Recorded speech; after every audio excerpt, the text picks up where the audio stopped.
Welcome to the Public Sector Manager Magazine Roundtable, and I'm your host, Tsegopadzo Mudubu. Today, we are hosting esteemed women from different facets of life and different sectors, and we are talking about women empowerment, a very apt topic for this Women's Month in 2027. And today in our studio at the Government Communication and Information System, we've got our colleague who is Tandiwe Mashazi from the Commission for Gender Equality. We also have Karishma Govinda from the National Empowerment Foundation. We've also got Ms. Mari Glenny from the Tears Foundation and Ms. Carol Maila from the Mining Qualifications Authority. Welcome, ladies. Thank you. Thank you very much for availing yourself to come here. I'd like to start with you, Mari. Gender-based violence in South Africa is one of the key topical issues, and it has been classified as a second pandemic. Can you just tell us about the work of the Tears Foundation and how it's actually working with different NGOs, with the state as well, to really ensure that women are empowered as victims of gender-based violence, but also the prevention aspects of gender-based violence? Thank you for asking that great question. It's something we all need to know. One of the things that is difficult in our country is that access to services are limited. So it's a very important thing. I started Tears on my dining room table 14 years ago, and before I left today, they told me that this year, up till from January to this date, we've received 32,413 inbound calls. That's a lot of calls. That shows you that the problem is big, and we're not the only facility in South Africa that offers services. So the problem is really very big. But it's underserviced. Why do I say that? I say that because we have amazing laws. We have amazing many other things, legislation, etc. But we don't have the service. The service fails our victims. So we definitely need to look at improving our access to service, because for women to be empowered, they have to be whole. And if you've been raped, beaten, abused, or any other of the GBV things, you cannot just put that behind you and walk on. You have to go through a process of healing. So for me, that's a very, very important aspect of GBV. And so multi-sectoral collaboration is an absolutely vital aspect of that. So we try to collaborate with as many diverse groups and people as we can, so that the people who come to us can be helped. Interestingly, in the last few months, since the economy's got tighter, we've seen the number of calls from males increasing. It's a very, very scary thought that we have so many injured people walking around. So from my side, I'm thrilled to be here today because I've made new friends. We had a good chat before we came to the table. We're definitely all going to be working together, and we've enhanced our sphere. Thank you for the opportunity. Yeah, thank you, Mari, for that. And just over to you, Karishma. I think Mari's raised a critical issue about, when the economy is tight, they also tend to see how people are affected and distressed. And I think one of the roles of the National Empowerment Fund is to actually ensure that citizens, but in particular women, are able to access funding to run their own businesses and to contribute meaningfully to the economy. So if you can just unpack that for us. Absolutely. I think one of the things that is so important that we need to consider when it comes to women empowerment is the access to, or the ability to earn a living. It really just gives you the ability to do so much more. And if you're not able to generate an income, you are very reliant on people around you that may, that may be more powerful, or that maybe you find yourself in abusive relationships that you can't get out of because you just don't have the means to get out of those situations. So we at the NEF do take women empowerment very seriously. I think for me particularly, it's a personal cause that I would like to drive as much as possible as well. And because of that, we actually have a specific fund. It's called the Women Empowerment Fund, where we look at funding women-owned businesses. And in that initiative, we also, provide them with a lot of support, because we know that it's not easy as a woman to necessarily enter the business space. There's a lot of restrictions.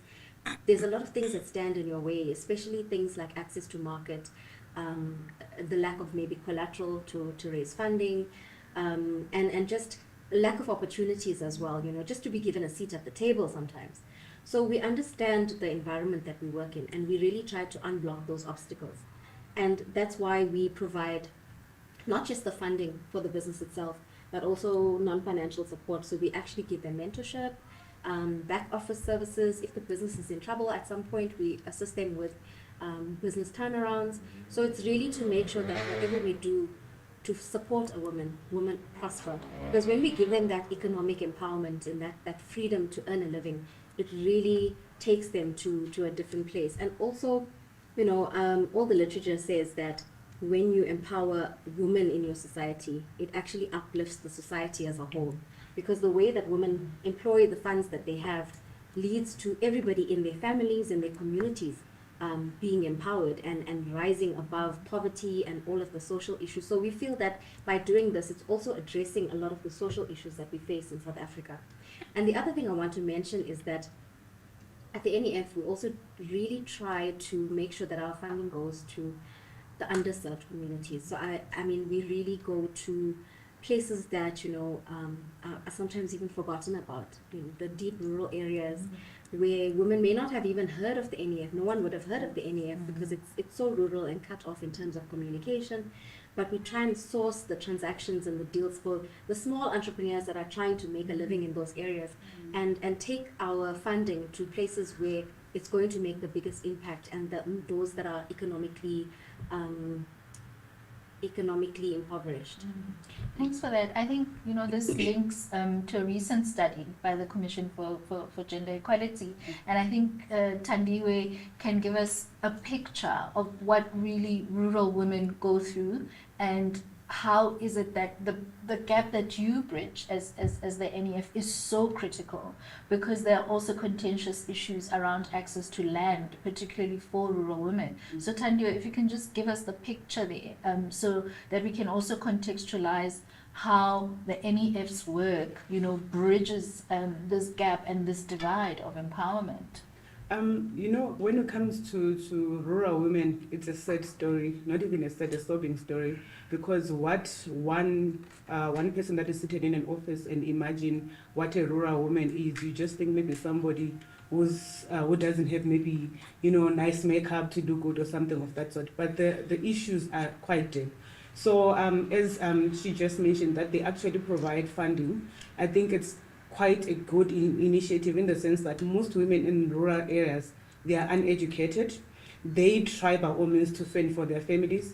Then most of them, it's women-led households where men live and maybe go to the city centers to look for jobs and they never come back, where some men go to work in mines and they never come back, or maybe they remarry in the cities, right, leaving them vulnerable, having to raise and tender for kids and deal with traditional leaders who still have this patriarchal, norms in their leadership, to the point that even when services such as yours come in, they don't even reach the intended target group. You might find that the chiefs or the people that are in power, which is the traditional leaders, they administer those services. You communicate, like let's say your service, you communicate directly to the traditional leaders. They don't give the service to the intended women who have the small corporations where they say, let's start a farming business so that at least we can fend for their families. So such service, they don't reach the targeted population. But the chiefs, they'll just say, okay, I know my niece, I know my uncle. They divert the services that are intended for the targeted group. So I think when it comes to the issue in rural areas, yes, there's digitization, but I still feel, or we still feel that it's better if maybe services that are intended to empower women, they're actually done in the communities of reach. Let's say you go to that particular community and say, hey, I'm here, I don't want to speak to the traditional leaders, can you speak to the women themselves? You know, if it means for you signing in with them, the corporations, and make sure you've got their contact numbers, obvious emails, I think they don't work, especially when it comes to rural areas. So you just need to communicate with them, empower them, teach them. Most of them, as I said, they're uneducated. So even if you say just fill in your forms, they will just mess up the application process, to which maybe it might trigger them not being, part of the system. So I think through your trainings as well, through trainings for any other service that empower them, just do that intense workshop, teach them, okay, fill in this form, submit this, so that in future they know what we're talking about. And just to add on, there's another study that we did on farm workers, like women working on farms. So that study had a first series 2023, 2024, and 2024, 2025 financial year, and to which some of the things that we found, they are so absurd. Our public service is failing women, like literally women, especially in the rural areas. There are some cooperatives of young women who have said, okay, I'll pass my matric, I cannot find a job, I've tried this, I've tried that, but can I at least start something on my own? The government services, different government services departments, they'll come in, like let's say the Department of Agriculture will come in, different NGO, different service providers, like let's say yours, they'll come in and say we're providing funding. You know what they do? I think it was an issue in Mpumalanga where the Department of Agriculture, will come with I don't know if it's called a starter pack, like where they give you a wheelbarrow, seeds, and so they just come, even tractors, they just come and give this particular group or a corporation, they give them. They don't skill those people on how to use those particular seeds. With seeds, like let's say it's maize seeds, it's seasonal. You need to test the soil, all those steps, they don't teach the women. It's during whatever season they plant avocados. Maybe it's not the right time for avocados to be, planted. Then they yield nothing. Then when they say, no, but we gave you starter pack, we gave you all this, why are you coming to us and saying once or, you didn't get the services? Then we found tractors, the ones that they use. They were seated there. Why? No one was empowered, trained, and taught how to use these particular tractors effectively and efficiently. Then if maybe you need to have a driver they're not trained. So even if we're saying, let's empower them, train them first, skill them, educate them, take them step by step, because it's more like you're dealing with a newborn. You're right. Take them step by step. Don't just assume that they need money for this cooperative to work. They need money for this stock fill. Some of them, they don't even know how to do stock fills, little income generators, you understand? So I think as a nation, we need to start back to the basics. Let's train them. How do we train them? Let's not assume you're speaking to Tandu who has an access to a laptop or a smartphone. You're speaking to someone who maybe doesn't even have a grade 12, so they don't even know how to even put their signature down. So they also rely on their kids who, after they've sacrificed to take them to school, they relocate and come to the city areas and they never come back. And can I just add, I think one of the things that's important with what you're saying is that if you're doing something to address women empowerment or women economic empowerment, you need to make sure that whatever you do is effective.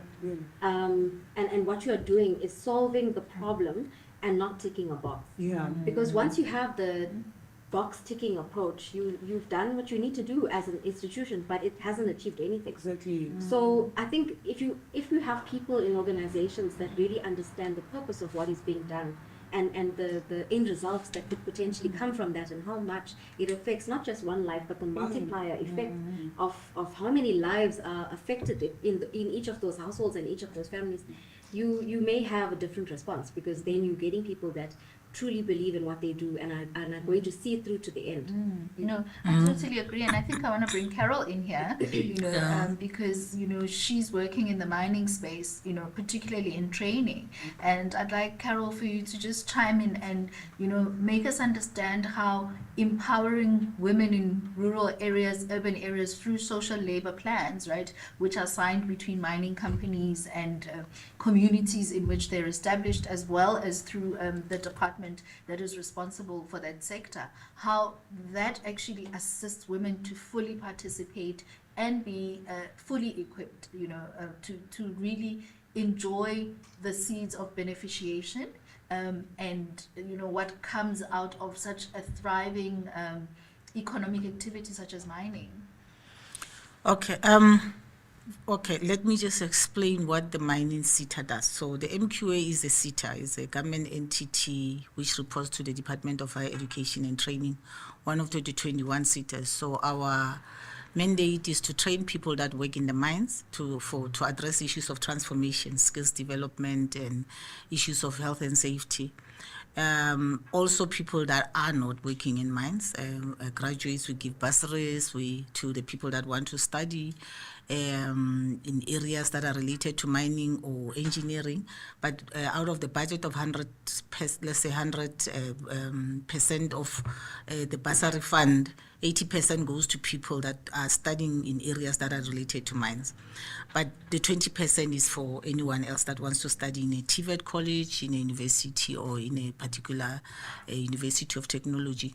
So that's what we do. But my responsibilities in my department is I'm responsible for mine community development, which is training of unemployed youth, small-scale business. We're trying to address the artisanal training, the zamazamas, kind of train, so people do not do illegal mining or start mining without even the correct training. Only if they are local. We live in the criminal side of it.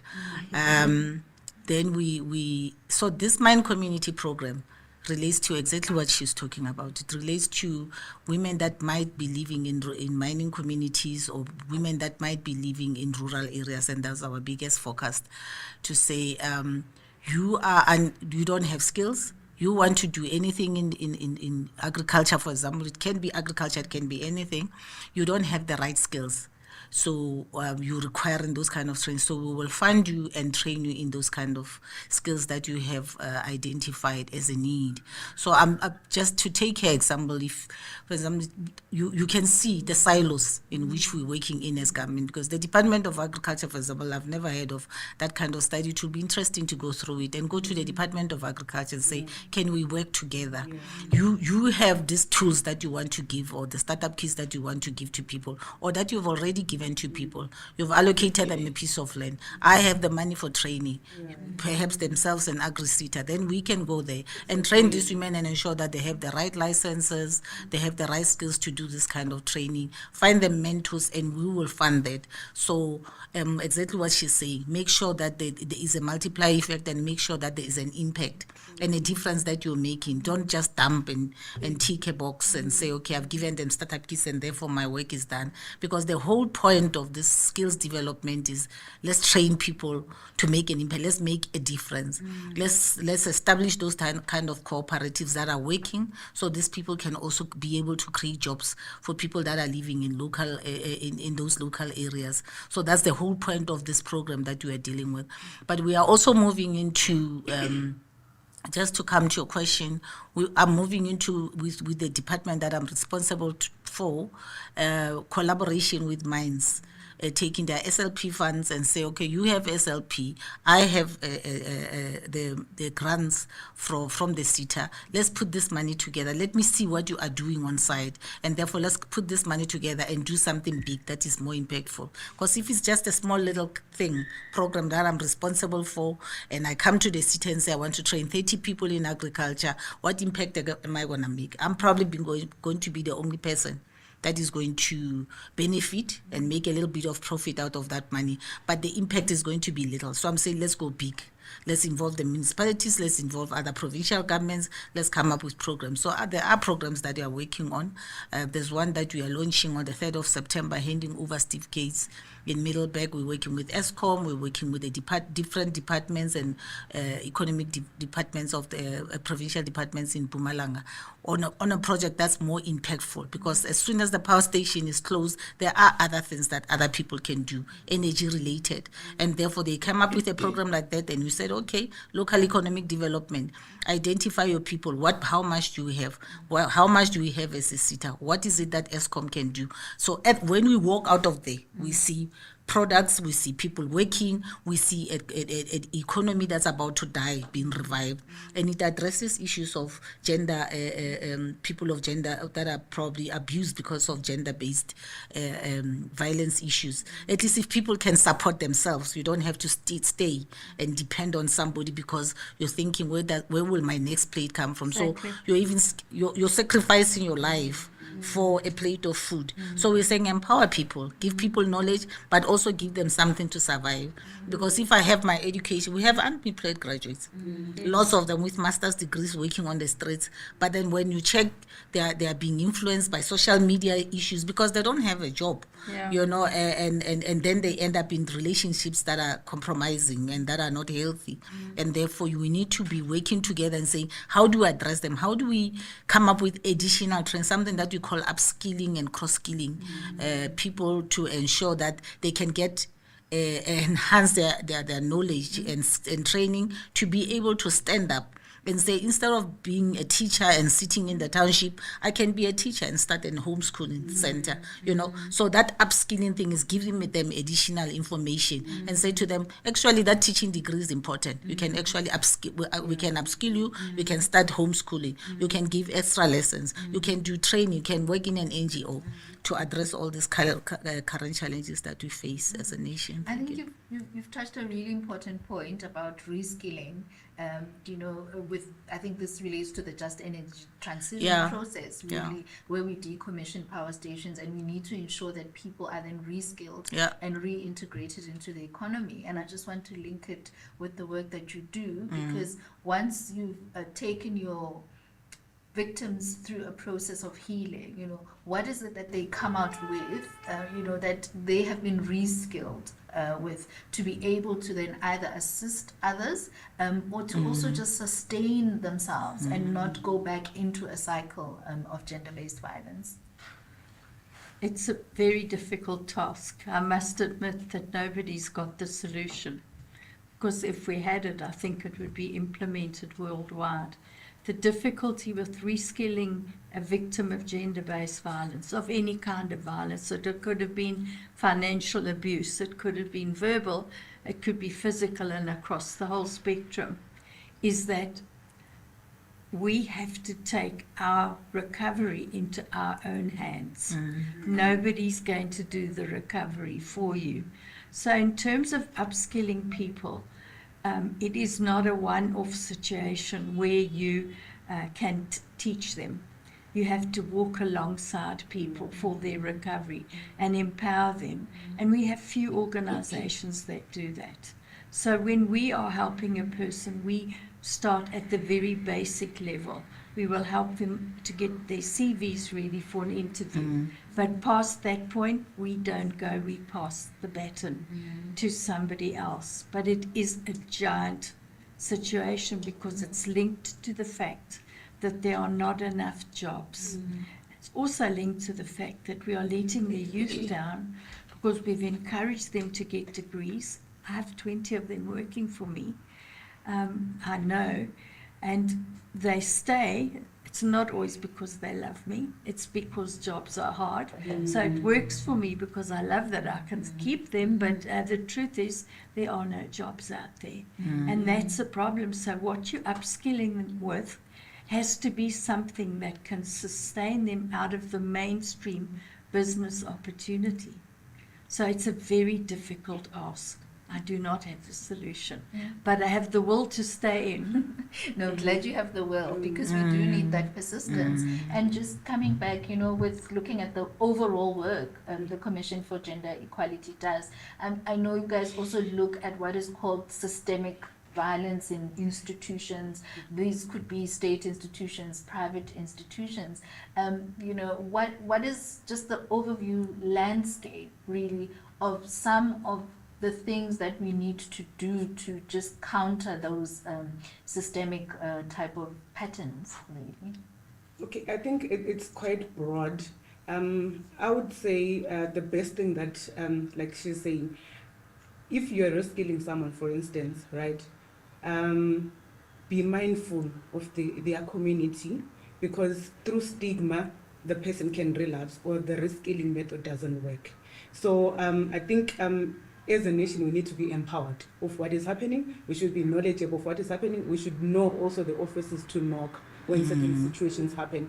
Then we should also get support from various government departments and other civil society organizations that can channel you through, her organization, so that you get the full support that you want. So I think the gaps in the structures are a lot.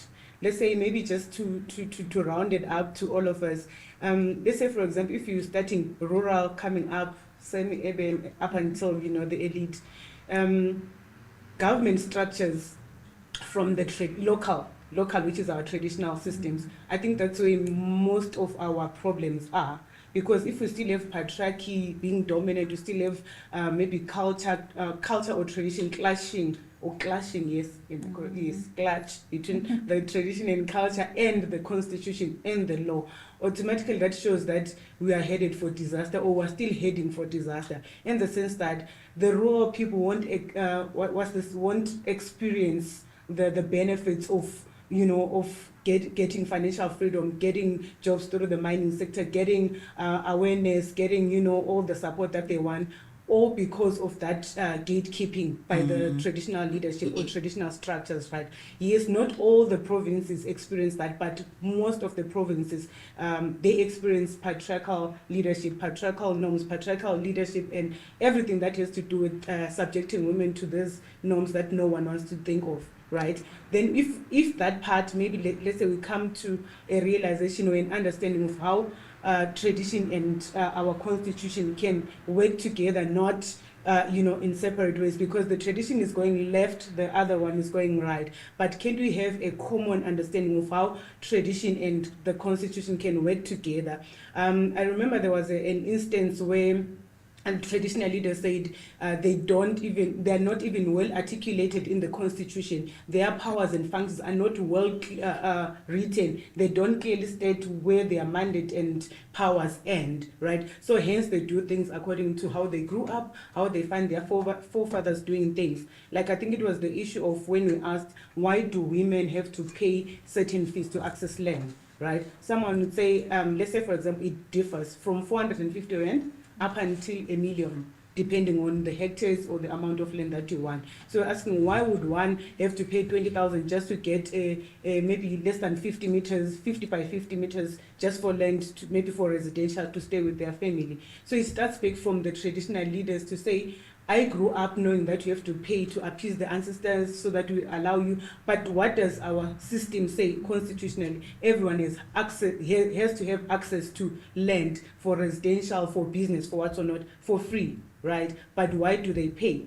And this is the gap. The traditional leadership says pay, the government says don't pay. Then who advocates for these two laws to be merged into one? That actually favors women. So I still feel that structurally the government departments and the government and there's still gaps that needs to be filled, so that at least there's a uniform kind of legislation that actually empowers women in the entire South Africa. Like she mentioned, that if you empower that one community, which is women, you have actually empowered the whole nation. But right now we've got scarred women, we've got broken women, we've got even broken kids, broken youths, all because of the leadership that exists. Turning from the local leadership, come to the municipality is even worse, because at times it will tell you, no, this is not our jurisdiction. This has to do with the traditional leaders. Then you come to them, no, this is not our powers. This has to do with the Department of what's or not. So there's that shift blame or blaming game between our structures, and it causes this inequality that exists. And I think it's difficult for us to close that gap.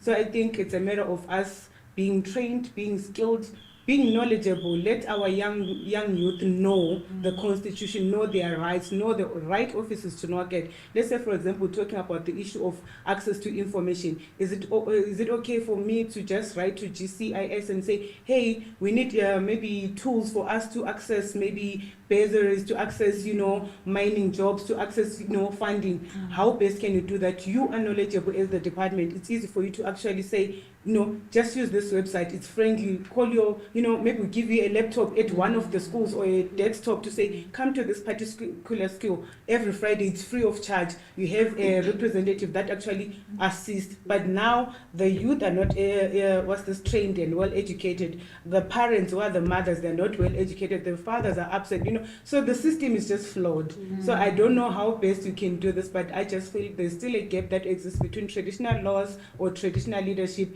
and the constitution, and maybe no one wants to come together and say, let's work together. Okay, we're not saying abolish the traditional norms or cultures, what's or not, but let's work together so that we've got this free and fair, society where women feel our rights are heard, our freedoms are expressed, like as much as the system is harsh, but can we express ourselves? Can we be able to access the economy freely without fear of being judged? Like, for example, let's say in cases of GBV, let's say I've been sexually violated or physically violated, in rural homes, you cannot be out in the public because you'll be made a laughing stock. Or you cannot go and report that case somewhere else because as a woman you're not allowed to even go and stand before the chiefs or Induna or something of that sort. So how do you go and report your case? Because they say, no, he's your husband, he's supposed to do this. So hence I'm saying, you mentioned 2 million something cases, then there's maybe 10 million cases that are unreported. Or underreported, because you go to the police station, that same person that you meet in the police station is a nephew or a niece of this traditional leader or this justice saving, they just say, no, she's just reporting this case, she just wants to waste our resources. So hence I'm still saying that the system is just flawed. It's intertwined. As much as you want to empower a woman, there's those gatekeepers. It can be the first-hand person that is supposed to actually open the right door. To come to you, there was another case again in Mpumalanga, if I'm correct, where they actually mentioned that you go to government departments or the departments that are supposed to empower you, train you. The first point of contact, who's a security guard, security personnel, or a receptionist, is the one that tells you are not allowed to come here. No, it's closed, because there's this nepotism that exists, especially in the rural space or in the provinces. Gauteng, at least it's broad, but you can't go to other provinces like where there's Eastern Cape, Western Cape. Like if you go there, that's where these challenges actually exist, where there's gatekeeping from the receptionist. You go there, no, you have to sign, no, the box is full, no, come tomorrow, but that person walked or traveled more than 40-something kilometers just to come and drop off or just to inquire and get information. So there's this gatekeeping of access to services that exists, and it closed women, potential to sprout and be these women that they want in society. So there's this gatekeeping that exists from us, the government departments, from us, also with us with CGE. Let's say you go and do. I'd like to bring Just- Karishma in. Yes. I'd like to bring Karishma in on this one, and particularly looking at the BBBE Act, that there are laws in this country that actually ensure that women fully participate in the economy, and we will call them maybe designated groups, and I think you've touched a bit on the Women Empowerment Fund, but if you can maybe also just let us know how other designated groups, such as those living with disabilities, are accommodated, those that are youth but again that are women, and how those provisions actually then balance what Tandiwe has said, that in as much as there could be gatekeeping in other structures of society, but there are laws that are actually governing corporate South Africa, as well as the public sector, to ensure that there is a system that guards that women actually benefit, from economic opportunities. So It's a good question, and something that we've really been thinking a lot about. How do we achieve the goals of government? How do we implement BE as policy where it can be as effective as possible? And so I'll just start with your first question. Yes, we do have funds available for designated groups. So we have specific women empowerment funding. We also have funding for youth that's available. We also target to assist people living with disabilities, and in that sense we want to work very closely with the Department of Women, Youth and People Living with Disabilities, because we feel like there's a lot more that we can do to support them in terms of making funding accessible for those groups in particular. And that funding is concessionary. So we understand that you need to do more than just give funding. You need to make it easy to repay. You need to put some portion of it to be grant funding so that, these businesses will work. They're not overly leveraged with just debt. So these are things that we do, and like I said, there's a lot of other support that we do give. There's just, hand-holding, a lot of hand-holding, especially when we know we're dealing with someone that hasn't run a business before, somebody that hasn't had the experience, they don't know about perhaps financial management or cash flow management, but they know how to make the product that they're making. They may know how to sell the product, but they don't have the skills to make it commercially viable. So those are the things that we do. But in terms of BEE itself, the one thing that has to happen, it is happening, but it needs to happen, and we need to look at it more closely to refine it as we go along, is setting specific targets for organizations to deliver on these mandates. So I'll give you an example. I mean, with us as the NEF, we've got targets where we have to empower certain groupings. We have to make sure that money goes into rural communities. And when you set targets for an organization, that drives behavior. So if you have a target and says this is the number that you must meet, you will aim at least to achieve that as a bare minimum and then some more. But if you don't have any targets, then you're almost doing it as an aside. And when you talk about empowerment, you've got to do it as a deliberate action. You have to make sure that when you want to empower, you are going out, you are looking for the people that need the empowerment, you're putting in place systems that talk to the gaps in their lives. Because I wanted to talk about what Tandiwe mentioned. You can't treat funding and empowerment the same way for different groupings. If you're dealing with people in Joburg, you're dealing with a totally different group of people. But also, if you're dealing with, let's be honest about it. If you're dealing with males and females, you're also dealing with a different grouping because females, and this is something that I've been reading a lot about. This concept of unpaid work that females have to do. And in places like India, females spend about 6 hours a day doing unpaid work. Men spend 1 hour a day doing unpaid work. Meaning childbearing, meaning cleaning, cooking, taking care of children, making sure that ill parents are taken care of.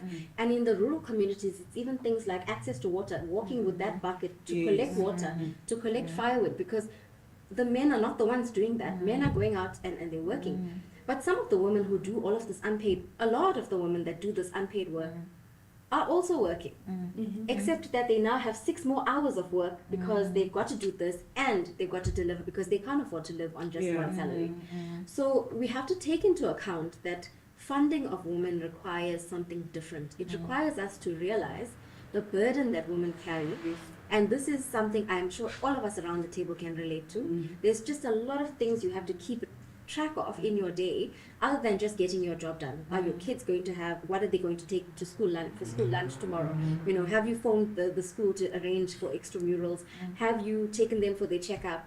Your husband needs certain things done, you try to assist with that. You've got to keep your home clean, you've got to make sure your helper, has what she needs. It's so many things in the day that take away our productive time. Those things are important, but it also can serve as something that sets us back as women in being as effective in what we're doing and trying to achieve and in economic freedom.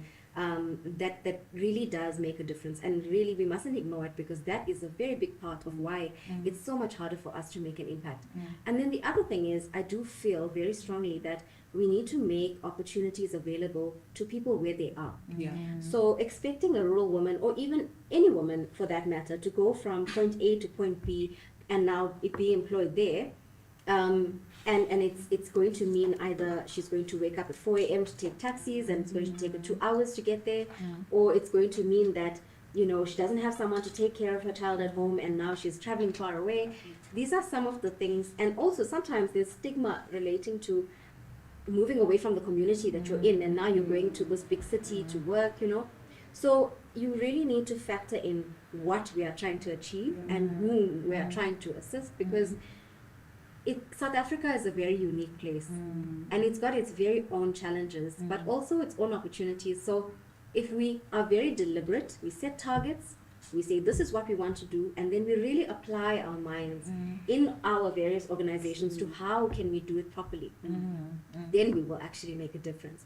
And the last point I want to make on this is government as well needs to deliberately set aside budgets in each government department for women-related empowerment, but opportunities, contracts.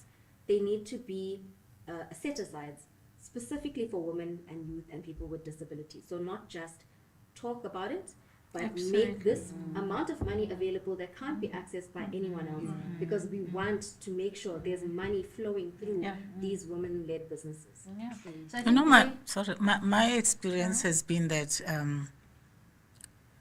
well, at least where I've been, all entities of government have got a responsibility of addressing issues that are related to designated groups. My previous employment, I was responsible for transformation and empowerment.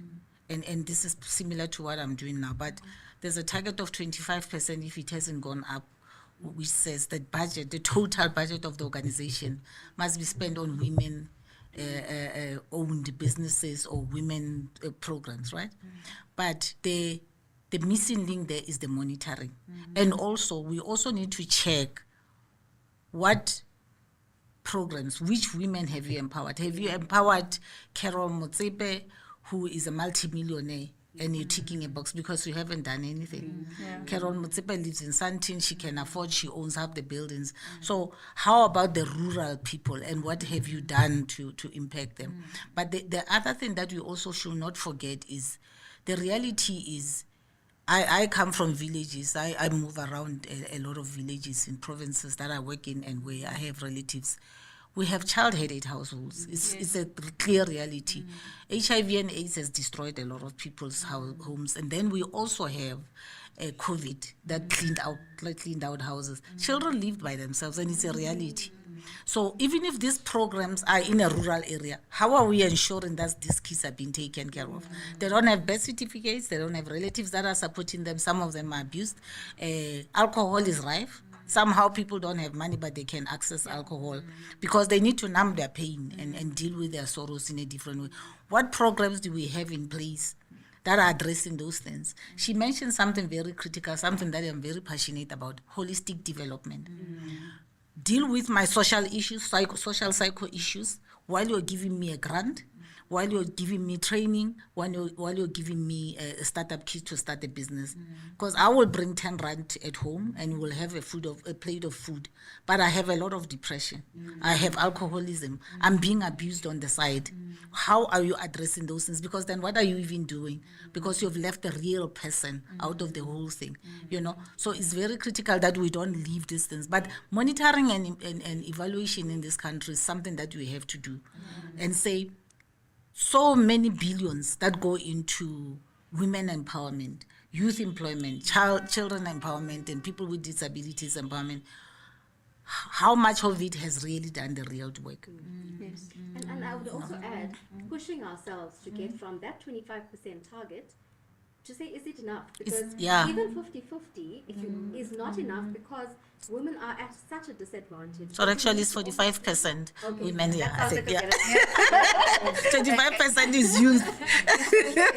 So this is also, I think, in reference to the preferential procurement policy, right? You know, that has been passed by government. Yes. So I think we are slowly getting there, you know, in terms of the laws. But one of the observations I've made is that we can have a target that says 50%, right, of women to access particular opportunities. But what type of opportunities are they actually And who's the accessing? 50%? Yes. Yeah, let's look at it can be Carol.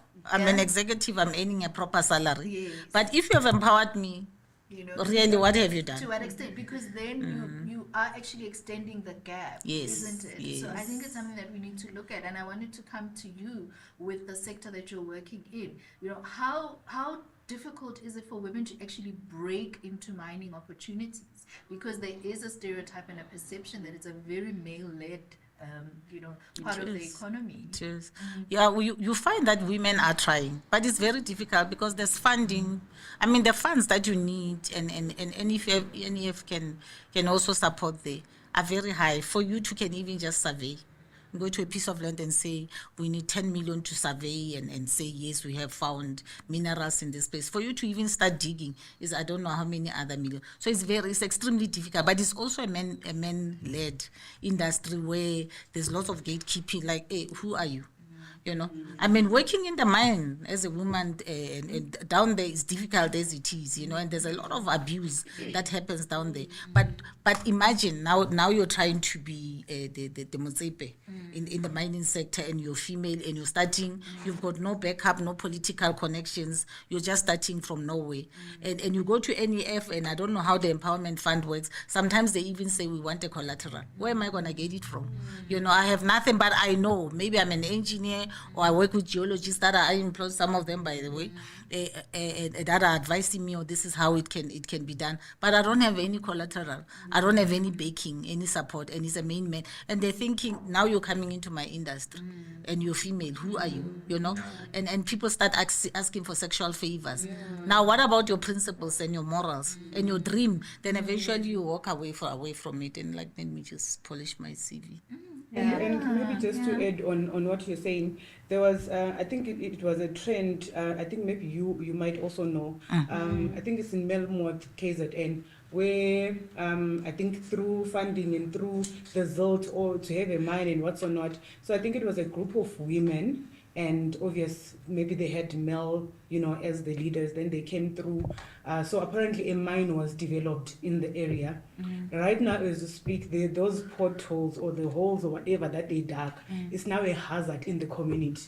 They are kegel, they actually fall there because they came in, disturbed the whole community. You know, we come here to empower you, we're going to employ women. You know, they came and sold this idea. Then not even a year after this whole introduction, it just stood still. Nothing was done. Those people disappeared, whatever with their cranes, they disappeared. They just left the land like that. Apparently there was air pollution and, you know, all those hazards, you know. Then they left some women pregnant because of the sexual harassment that you're talking about. Some women pregnant, they don't even know now you are pregnant to this man that just came few months, they left, you know. Some lost their jobs because they were promised jobs. You know, let's say you were maybe a housekeeper somewhere, you know, then now you thought, okay, this is closer to home, let me just leave my job. Then those people disappeared, you know. So hence I'm saying that in the mining sector, I think there's a lot of things that you're supposed to take care, to think, you know, as women, is it possible for you to go and work there, your health conditions, you know, but at the same time, you need that income, you know, you need that training as well for you to actually go and, you know, provide for your family, because it's actually difficult for a woman to penetrate into the mining industry. And what's said is the fact that the mining sector actually tells you as a woman it's not possible for you to work in the mines, but we're not all saying let us go work under the mine. Isn't there other opportunities that are tailor-made for women, instead of closing that door to say there's this you need these drillers that are more than 100 kg, as a woman you cannot push them down. But what are we saying? That means you are closing the door for women to actually say I can try, and you know, what about our children now who are studying engineering, mining? Where are they going to work? These are the graduates that you spoke about that are sitting at home, busy on the streets, you know, advertising their CVs that I'm a mining graduate, but I don't have a job. So if we're saying it's difficult for them to work, create, you know, we create jobs, create something that is tailor-made for women. We can do other things. We can do the management part of it, you know. Even I think in the management part of the mining, most executives, they are male. Why? So that's what we are trying to address as SETAs. We're saying, okay, you've got all these male leaders and executives that are in the mine, but you've got junior managers that are women. So that's why they pay the levy, we train women, and they'll say, no, they don't have, there's a gap, educational gap or knowledge gap. Then we train you. That's why they apply to us, and then we train those women so they can be promoted. But it has to be done. So that's why the monitoring of it has to be very, DMPR is assisting in ensuring that, these people must move there. And the case of the Melmoth, it happens all over the country. I mean, I come from Kwandebele, they just down the road. The people are also digging for stones, precious stones underneath other people's houses, cattle, and people actually fall in there, they drown, you know. So we penetrate those areas and say, even to the traditional leaders, because if you speak to them and you say to them, look at what's happening to your people. They find these precious stones, dig under their houses, they're not doing it properly. We're not going to stop them, but can we train them to do it properly and safely? And then they agreed in one of the areas, and these people were trained, and but the danger is still there, you know. The danger is always there. I'd like us to, I think, wrap up our conversation. Thank you. This has been a really empowering conversation, and I think if we look at the theme for 2025, it's called Building Resilient Economies for All Women. And I think in all your respective areas, you've really unpacked, what are the possibilities. And I think there are more possibilities in other industries, in other sectors that women can definitely look at. But just taking your last rounds, in no particular order, if you can just give a message to women out there who really are interested in participating in the economy, creating opportunities through a value chain. Because what I've picked up from our conversation today is that you need to understand that for someone to be participating fully in an economic opportunity, they have to be psychologically whole, they have to be physically whole, they have to be in an environment where there's no abuse, where there's no discrimination, where there's no biases as well, but also they have to be in a position where they're fully informed about the type of funding that they can access and how that funding can actually catapult them, but also how systems of leadership need to empower, that whole person that is full, that is educated, that is fully skilled and trained, so that when they go and participate, they are a sound person that is making sound decisions, that are able to multiply and ripple into the economy and also take other women along. So that's what I've taken from all of you and piecing together what you've said. But I'd just like your final inputs into this conversation. I think just starting with myself here, getting off the rudder. Information is there. It's difficult, we know, for other women to access it and understand. So I think, for example, we try and find as much information as you can. We have regional offices all over the country. We work with CT, Community Education and Training Colleges. We have MOUs with them to say, please, on our behalf, provide information to the right people, to all the people in the rural as well as urban areas. We work with TVET colleges, universities, colleges, everywhere. So try and find as much information as you can, but do not never ever give up on yourself. And nothing is absolutely impossible. It's difficult in some areas, but it can happen. It can. All you have to do is just keep on knocking on these doors, because we are here, and we also as women that work for government in this position, we have it's not a job.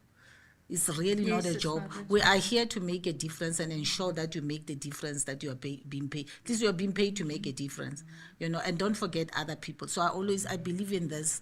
I won't call it mentorship, by paying forward. What you got if you got a bursary, for example, from the MQA, now you have a job to go and tell other people about the opportunities that you can get from the municipality. Adopt one person, hold another woman's hand and say to them, I can take you along and show you how things are being done. But don't give up, because you can never go there as a perfect person. There'll be something about you that's missing, either psychological, but use available resources that government is providing, and also make sure that the people that are benefited before, they are also giving and paying forward for the other people generation that's coming after us. Maybe I can jump on that. So I think that we really need to, it's basically us around the table and the people that are listening to this, and the women out there that are in roles that give them a little bit of room to do certain things and be at certain tables where other people are not there, that need to do more. Yes, we are getting paid, we do our jobs, but we need to ask ourselves at every step, are we doing enough? Should we be doing something else? Have we created space for anyone else? Have we brought women into opportunities that we find? If we've got something and we've got a contract, or we've got something that we're looking for and we need a service provider, have we gone out of our way to find a woman-owned business to do that job? Because if we don't do that, it's just very easy to revert to the to the usual, we just get, quotations, we'll go with whoever's cheaper, and, and the world keeps turning. But nothing will ever change. And we really need to be the people that live or walk the talk, and at every point inculcate that same approach and attitude to all the women that we meet along the way. If we are in positions of leadership, we need to make sure we leave those people behind with this thinking that you have a duty to do this. In as much as it seems a little bit unfair that women have to do the extra work of pulling themselves forward, whereas we didn't create the situation. But it has to be done. Yes. Because for us to be effective and to get out of the space that we're in, we don't have a choice. And for us to be at the forefront of male-dominated industries, we have to make a deliberate effort. There are gatekeepers, but the women that are there, that are, even if you're not in that organization, if you're in the ministry, if you're in government, and that's part of your portfolio, go the extra mile to ensure that women are given a seat at the table, because once a woman is given a seat at the table, they will do their best. They will shine. But the problem is getting the seat at the table, and we need to ensure we create those seats. I think I'll speak on three things. The first one, I would say, as a woman listening to this or hearing this, you're supposed to be your other woman's voice. Because I might be voiceless today, you might be, able to speak on my behalf. Especially like turning to the rural women, to the women in townships where they don't have access to, Wi-Fi, they don't have access to smartphones. Let us be their voices. That's number one. Then number two, I want us as women to be as inquisitive as we can be when it comes to accessing resources that are tailor-made for us. Like there's training, that is easily accessible, but because we don't have knowledge on that information. So if you're inquisitive, you see one woman striving, I ask, how did you do it? Which office did you work at? Let's not be quick to point fingers and say the government is failing, someone is escalating, someone is sleeping with the boss.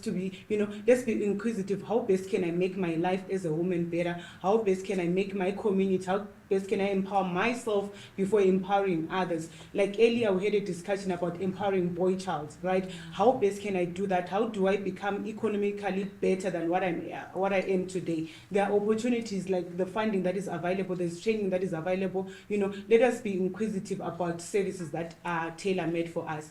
Then the last thing that I want to say, let's not discourage ourselves. Whatever that you think you can be, you can be. Yes. Just push hard. It might seem dark today, but tomorrow shines. Like this is the August month where things are a little bit difficult. We're being, reminded of our painful stories, our situations, things that are not going well, but September is coming, it's sprouting, it's spring, let's be positive. Even economically, we can be better people, opportunities are there, let's read, let's knock in offices. One day our chance will come. Thank you. I think, Mari, you have the last word. One of the things that I've loved about being with you today is we're all on the same page, and that's a very important thing.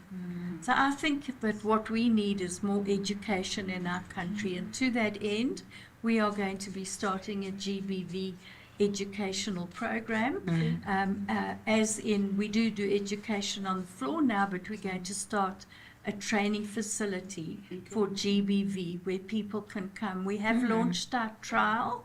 We did it with the National Shelter Movement, and we've been given office space or an old shop in Benmore Gardner Shopping Centre, which we're busy shop fitting, because the way to help other women is to educate them as well. And I think that's been at the bottom of everything we've spoken about.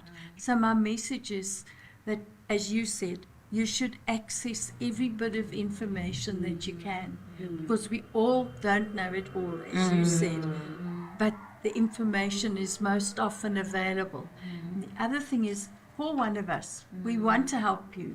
We all love South Africa. We all want to make it grow. And we've all got time to give you. So be brave today. Send that email. Thank you. Thank you. I think that was such a befitting call to action. Be brave today, make that call, and send that email so that you can be empowered and you can be part of a nation that works for all. And from us today, with the Public Sector Manager Magazine Roundtable, we are saying, Aibe Boroko.